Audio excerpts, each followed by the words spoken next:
This is strictly my opinion, my observation from my firsthand account of an interaction I had with Draymond, maybe back in 2014-ish. I think it was around the time when the Warriors won their first championship. So this was like 2014, 2015-ish, somewhere around there.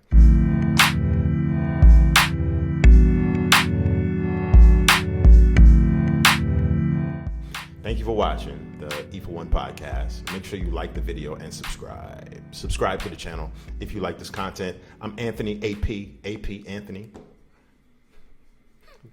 Yeah, man. Draymond Green, we all know what happened. I'm not going to go into it. We all know what he's done, been doing, and the reoccurring theme that's been going on with Dre for the last,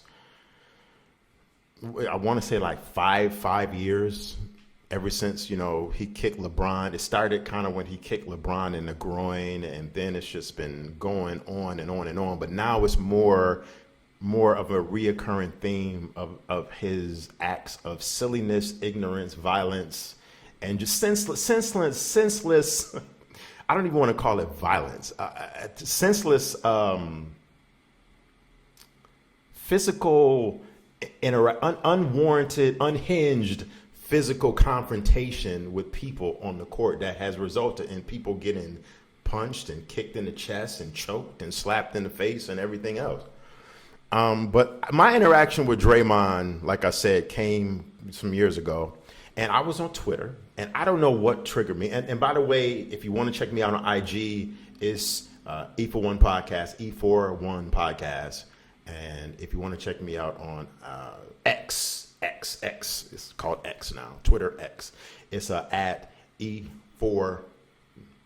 O&E Podcast.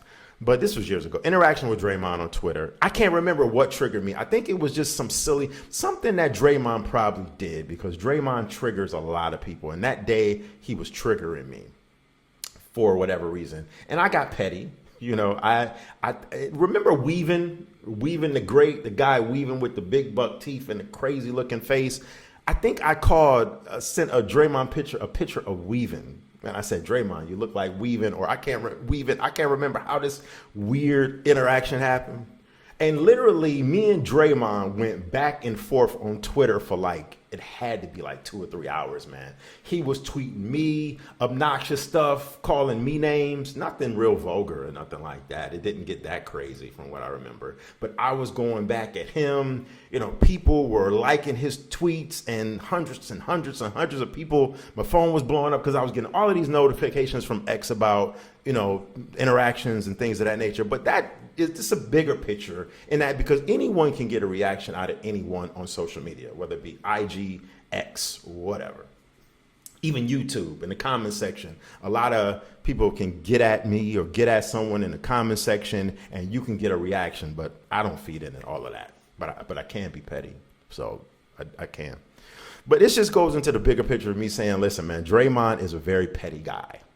And he was a petty guy 6 years ago, and he still is to this day. But now it has come to a point to where it's just there is something wrong with anyone that gets paid millions and millions of dollars, jeopardizes their money, jeopardizes their future career, jeopardizes their teammates, all in the acts of unhinged, stupid altercations, violence. I mean, bruh, it's not that serious. Why do I think Draymond is acting this way? I mean, obviously, if you watch ESPN, if you watch First Take and Stephen A. Smith and everybody else, we can say that Draymond has some bigger issues at hand besides basketball that's really getting at him, some personal issues offside the court. I don't know what that might be. I'm not going to speculate. But the thing is, there is something wrong anytime you punch a fellow teammate in the face, drop him, punch him. Listen, if this was anybody else on their job, long time ago, they would have been fired. They would have been They would have been totally off that job. You can't go to your daily job wilding out, hitting coworkers. I mean, the NBA, NFL, you can get away with this because this is a millionaire's game. But any other regular job, you can't choke people on the job. You can't disrespect people on your job, your coworkers like that, and people that's on your team and people in the NBA are considered his coworkers, right? So it's a bigger picture, man. Draymond suspended, of course, for who knows how long. Probably like 20 something games, 25. His situation will be evaluated. But it's more or less of a bigger picture of me saying that this guy definitely has some mental things going on.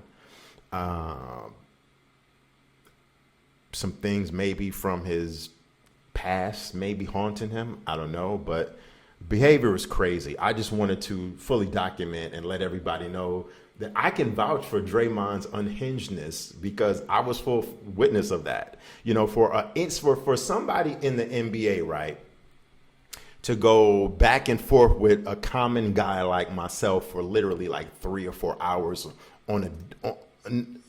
that's something that's triggering you to where you have to feel like you have to always have the last word. You have to always lash out. You have to always just have that aggressiveness to where if anyone disrespects you, some unknown guy, wherever he's located in the world, you have to respond to that. And when you're at that status like Draymond, or if you're at a status of professionalism, let people say what they want to say. You don't have to respond to any and everybody.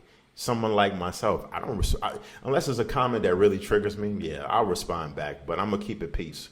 You know what I mean? I'm going to say what I got to say, and that's going to be it. I'm not going to go back and forth with some guy or someone for hours and hours, especially if I'm worth millions of dollars like Draymond was and is. Crazy. But let me know in the comment section what you think about Draymond. Of course, we all probably feel the same way. I think the NBA has pretty much had it up to here with him.